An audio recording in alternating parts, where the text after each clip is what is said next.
వాక్య ధ్యానం కొరకు సామ్స్ 145 9th స్టాంజా 145వ కీర్తన 9వ చరణం. యెహోవా అందరికీ ఉపకారి, ఆయన కనికరములు ఆయన సమస్త కార్యముల మీదనున్నవి. వాక్య ధ్యానం కొరకై ప్రార్థన. కృపగల మా తండ్రి, మీ కొందనాలు. నేడు చదవబడిన ఈ వాక్య భాగం ద్వారా మాతో మాట్లాడి మమ్మలను బలపరచండి. యేసుక్రీస్తు నామములో ప్రార్థిస్తున్నాను తండ్రి, ఆమేన్. చదవబడిన ఈ వాక్య భాగంలో మన ప్రభు అయిన యేసుక్రీస్తు వారు ఆయన అందరికీ మేలు చేసే దేవుడై ఉన్నారు.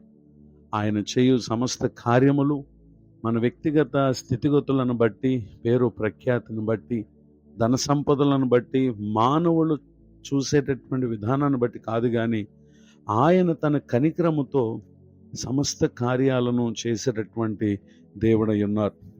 పరిశుద్ధ గ్రంథంలో రాయబడిన ఒక సంఘటనను మనం పరిశీలన చేసినట్లయితే, book of Genesis chapter 6 words 6, ఆది కాండము 6వ అధ్యాయము 6వ వచనం.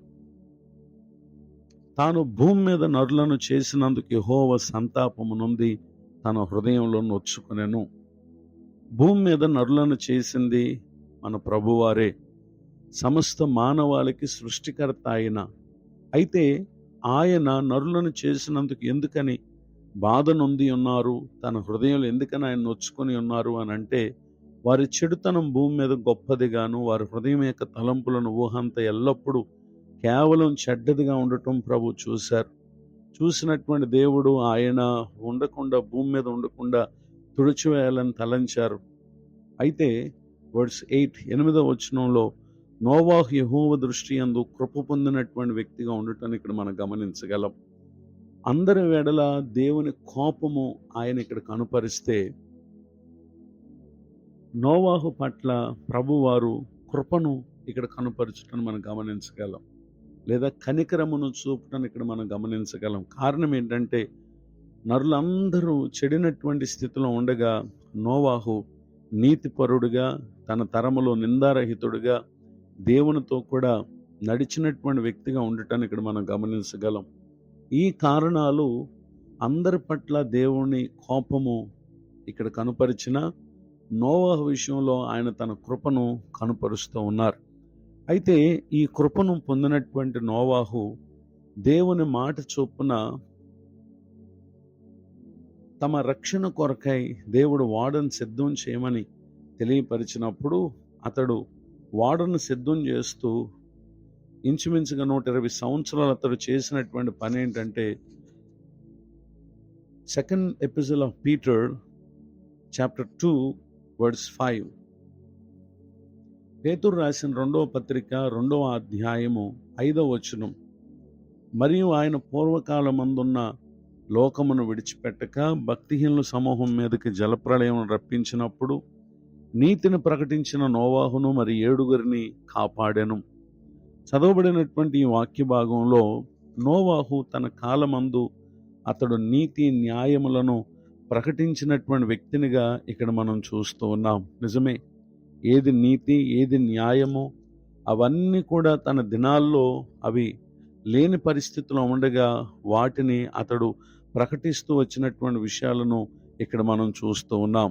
అయితే అతడు చెప్పేటటువంటి మాటలను ప్రజలు ఎంతమాత్రం కూడా అంగీకరించక వారు తృణీకరించినటువంటి పరిస్థితులు. నిశ్చయముగా నోవాహు తన మాటల ద్వారా తన ఇంటి వారు కూడా, అనగా నోవాహుతో పాటు 7, నోవాహు భార్య, అతని 3 కుమారులు, 3 కోడళ్ళు, మొత్తం 8 మంది మాత్రమే నోవాహు ప్రకటించినటువంటి ఆ యొక్క నీతిని వినినటువంటి తనతో పాటు మిగిలిన 7 ఓడలో ప్రవేశించి వారు కాపాడబడినటువంటి విషయాన్ని ఇక్కడ మనం చూస్తూ ఉన్నాం.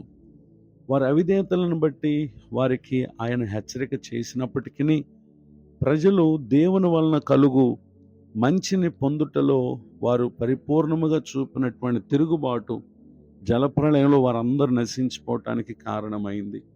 ఈ మాటలు వింటున్నటువంటి నా ప్రియ సహోదరి సహోదరులు, మన అవిధేయత, పాపము, దేవుని ఆజ్ఞలను అతిక్రమించేటటువంటి జీవితము నిశ్చయముగా దేవుని వలన కలుగు మంచిని మనకు దూరం చేస్తాయి. ఎప్పుడైతే మనం ఉన్నటువంటి స్థితిగతులను పరిశీలన చేసుకుని ప్రభు వారు తన మాటలను మనకు ప్రకటించి ఉన్నప్పుడు వాటిని విని విశ్వసించి మన అవిధేయత స్థితి నుండి విధేయులమై మారుమనసు పొందితే నిశ్చయంగా ఎందరైతే ఆయన తట్టు తిరుగుతారో వారికి ఆయన ఎల్లప్పుడూ ఉపకారం చేసేటటువంటి దేవుడు. ఇటు దీవెనకు నా ప్రియులకు మీరు నోవాహు యొక్క కుటుంబం ఏ విధముగా వారు దేవుని వాక్యం వైపునకు తిరిగి నోవాహుతో పాటు వారు కూడా రక్షించబడ్డారు, అట్టి దీవెన ఈ మాటలు విన్న నా ప్రియులకు మీరు అందరూ పొందాలని మీ కొరకు ప్రార్థిస్తూ కోరుతూ ఈ మాటలు ముగిస్తున్నాను. ప్రార్థన. కృపగల మా తండ్రి, మీ వందనాలు. నేడు విన్న ఈ మాటల ద్వారా మీరు మమ్మలను దర్శించినందుకు స్తోత్రం. దైవజనులను, వారి పరిచర్ను, సేవను దీవించండి. నూతన సంవత్సర దయాకిరీటని దినం పొందిన వారిని ఆశీర్వదించండి. ముందున్నటువంటి కాలం అంతా మీరిచ్చు మేలులు మా ప్రియులు పొందుతూ ఇతరులకు మీ నామమును ప్రకటించి అనేకులు మీ మేలును పొందినట్లుగా నీ కృపలో ప్రతి ఒక్కరిని ఆశీర్వదించమని యేసుక్రీస్తు నామములో ప్రార్థిస్తున్నాను తండ్రి. ఆమేన్. తండ్రి, కుమార, పరిశుద్ధాత్మ దేవుడితోడు నడిపించునుగాక. ఆమేన్.